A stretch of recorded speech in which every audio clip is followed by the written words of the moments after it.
WrestleMania Night 1 was something else. It was absolutely fantastic. Crazy moments, crazy spots, crazy outcomes. Everything was just shocking, surprising, and crazy. But this is my Night 1 review of WrestleMania 40. So let's get into it. But before we do, if you do like more wrestling content, hit the like and subscribe button. We have more wrestling content on the way. So let's get into WrestleMania Night 1 review. So the first match of the night we had was Rhea Ripley versus Becky Lynch. And to me, this match was fantastic. I don't think it tops the Rhea versus Charlotte match, but it's definitely Rhea's second best title defense in her entire title reign so far. Plus 2, I think all their gears look great, like Becky, which was really cool. And even major more props to Becky because she was doing this match with strep throat and a fever. So even major more props to her. And props to Rhea Ripley because bro, her entrance with her band was so cool. And then the overall match was amazing. They really played off the feats of Rhea Ripley's strong, over-exhuming strength over Becky Lynch because she was the powerhouse, and then Becky Lynch, basically being the veteran, being the crafty one, the technical, the swift one, playing off each other's strengths and weaknesses. They play it off very well and were able to sell very well for each other in the ring. Becky hitting the manhandle slam, almost making you think Becky was about to win, but Rhea kicked out. Rhea Ripley hitting a riptide onto the turnbuckle, then onto the ring mat. Like, it was absolutely amazing. These two did a fantastic job. I really enjoyed it. It was a great opening to start opening the WrestleMania weekend. Now we get into the second match of the night, and that was the 6-man ladder match. And this match was good chaos, because this was good chaos. Everyone was amazing and fantastic in this match. Everyone got their moments to highlight. Especially the two people I like to highlight is Tyler Bate and Pete Dunne, because they were the outliers in this match. Like, how would their type of style of wrestling fit into this match? And I think they did it good. Tyler Bate spinning Finn Balor with the chair. Pete Dunne and him both doing moonsaults off of the ladder.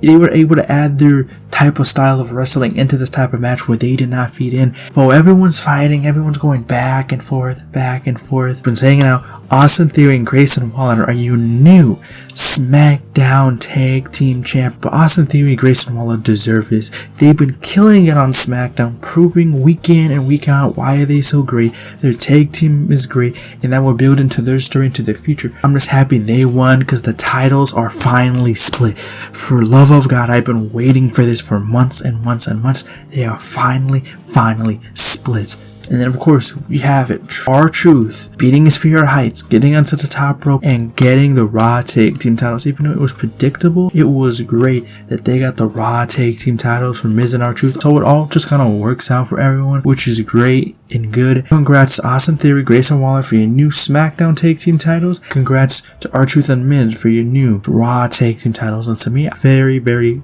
good match. Next, we get into a tag team match of Andrade and Rey Mysterio versus Dom and Santos Escobar.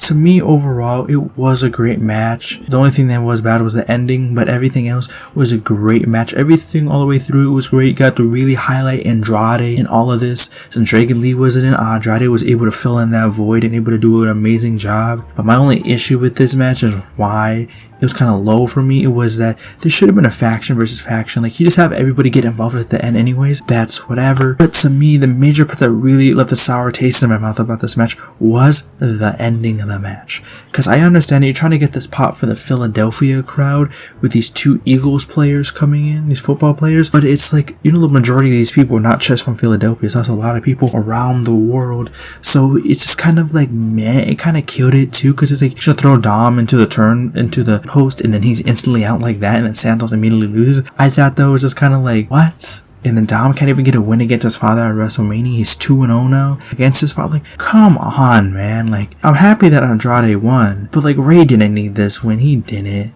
Dom needed it more. Santos needed it more. I was like, whatever. But it was still a great match. Everyone played their part. It was just some cons about the match, but everything else was still pretty good about this match. Then we get to Jey Uso versus Jimmy Uso. Yeet versus no yeet. And man, did this disappoint. this was a major disappointment, because for me, there was, even though I wish they would have built the story more, there was still a story going into this. We knew the story of brother versus brother, but my issue was it was basically a super kick party, basically super kick city at this point, because that's all they were doing. Like, I was expecting that, but my issue was that I don't feel like they played as much with the story of Jimmy versus Jey. I that this should have been, first of all, longer. It was only 11 minutes, which was crazy how they built this up. Secondly, too, it should have been a stipulation. I've been saying from the beginning, it should have been Usos penitentiary, like a steel cage or a street fight, you know, letting us see what a Usos penitentiary match is. Should have had a stipulation. Should have been longer. It made you really feel, you know,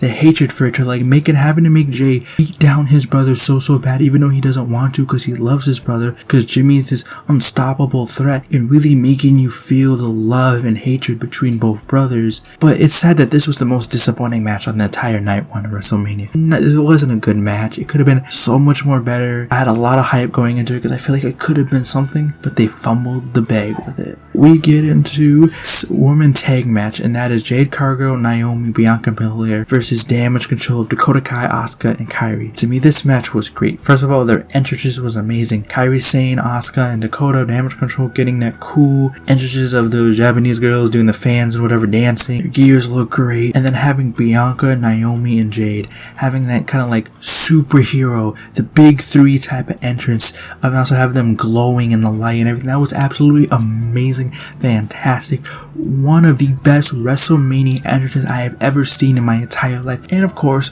we all expected it. We knew how this was gonna go. We all knew it was gonna be team Bianca winning. That was whatever, but I'm just happy it wasn't a squash match. No one got squashed. Everyone had their moments to shine and show why they were good. Everyone got their moments to highlight themselves. The only thing I wish though is that Naomi got some more offense in this match. Plus too, I wish Damage Control got a bit more and got to showcase themselves, but it's whatever. We expected this kind of to happen for this match to begin with. I was happy that Bianca keeps her undefeated streak. Jade Cargill won her first and debuted at WrestleMania. Naomi came back, got to be on WrestleMania and won. What more can you ask for this? It wasn't too crazy, it wasn't too bad, it was all good. It did what it needed to do. So now for my match of the night. Match of the night was Sami Zayn versus Gunther. This match was freaking chef's kiss right here. Having this match was amazing. Having it where Sami's about to go walk out, him talking with his wife and his son, but not wanting his son to see this, and him, Chad Gable saying he's not going out there, like, you got this, and him walking through, hyping himself up, then seeing Kevin Owens and hyping him up, and then Sami walking out and having a great match. This was a wrestling match right here. This was a wrestling match. Gunther, of course, being dominant, showing why he's so great, hitting finisher after finisher after finisher, being cocky this, cocky that. And then, of course, Sami Zayn, basically like a Rocky movie, reviving himself back, feeling the energy, feeling the power, making himself come back together, getting that energy to fight back at Gunther and go at him. And to me, this was amazing. This was absolutely good. They played it perfectly well, because even though I wanted Chad Gable, and I see people upset that it wasn't Chad Gable, they played this perfectly well, because the feud building up to it wasn't that good, but the match really made you feel that Sami was the right person. They did an amazing job, but this was also hitting a Gunther who's being cocky and taunting his wife with one haluva kick when he was on the top rope, hitting a nasty brain buster, then hitting one haluva kick to the back of the head, one second haluva kick to the face. It was absolutely crazy, and finally beating the giant, dominant ring general Gunther and becoming your new Intercontinental champion. Sami Zayn's story in this whole match with Gunther was absolutely fabulous, fantastic. It was amazing to head to toe from start to finish. It was absolutely fantastic. We get to the main event. We get to Cody Rhodes, Sami Zayn versus The Rock and Roman Reigns. And this match did what it was supposed to do, you know. It was basically a basic bloodline match, you know. The first half of it's gonna be super slow. It's gonna drag on just like the bloodline Civil War. But then it finally started picking up, and The Rock showing right off the bat his power, telling the ref, if you count at all or disqualify us, you are going to be fired. Him just basically dominating and showing his power in the beginning of the match, you know. And Roman, Cody having the offense and trying to fight back against Roman and The Rock, Seth doing the same thing, just the back and forth. So basically it being a bloodline roast matchup, and then just basically just doing every way to cheat and win, and basically telling great stories of them attacking Seth, basically saying what Drew McIntyre was saying this whole time, and Seth Rollins was not going to be 100%, and they were showing that by,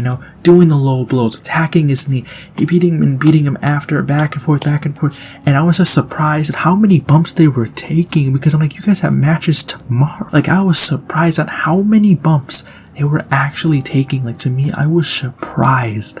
But hey, they look healthy, no one's injured, so that's good. The man I was most surprised about, that The Rock was able to hang. He hasn't been in the ring for 8 years. He looked in good shape. He was hanging. He was selling his butt off. He even took a rock bottom through the table. Like, this man was selling his butt off. So congrats to The Rock for that. And then, Seth and Cody almost trying to hit a double pedigree on The Rock and Roman, almost making you think they're actually gonna do it, but then Rock and Roman kick out, and then you're having the moment of, Seth distract Rock for a bit, and then Cody hits the slam through the table, takes out Rock for a bit, and then Roman comes in, bam, with a spear through the barricade to Seth, basically taking Seth off of the match, and Cody basically giving you a preview of what Bloodline rules could be for tonight. Cody having to fight all this offense against the Bloodline, fighting as much as he could, going back and forth with The Rock, and once you think he was doing it, when he was hitting one crossroad, hitting two crossroads, and about to hit the three, just like WrestleMania 39, The Rock smacks him right in the back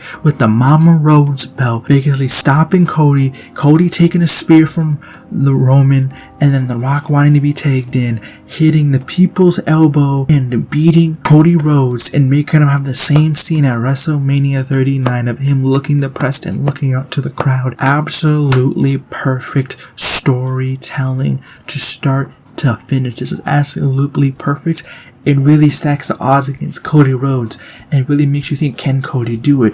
Will he do it on night 2? Can Cody Rhodes beat Roman Reigns on night 2? So I'm just very happy, because this was my second match of the night, because this was very, very good. But overall, this main event of night 1, absolutely spectacular, and leads us all into night 2. So this is my review for WrestleMania Night 140. I give it a solid 8 out of 10. 4 out of 5. It was very good, just some disappointing parts, but it was not bad. It was very good. I had a fun enjoyment of watching all the matches, and I can't wait for night 2. So y'all can see me for my night 2 reviews coming soon. Hit that like and subscribe button. Let me know down below, what was your favorite match on night 1 and your least favorite match on night 1. Let me know down in the comments, and I'll see you all next time. So go on, shoot, bye bye, go.